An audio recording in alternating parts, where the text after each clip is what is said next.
Alright, y'all, we're out here in Hawkins, Texas, along the 80, and we're waiting for the Union Pacific Big Boy. It's the largest steam engine still in service, and we got a little delayed on the track. It's a little bit of a disaster, but you can tell this is like the Eclipse, but railroad side. Everybody's here, so it's kind of neat. So we're just waiting on it to get here. Be here in the next couple of minutes. Yeah.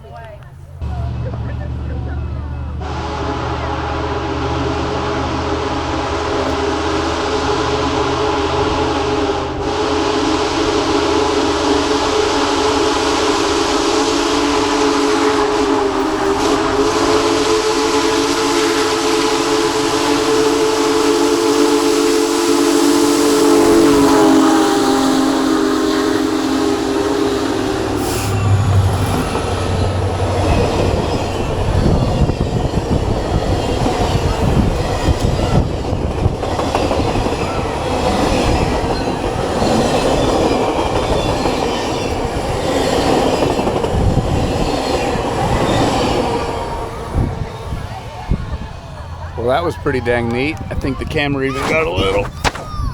Yeah. How about that? Man, big old thing rolling by. All right, guys. Next time, Adventure Brad out.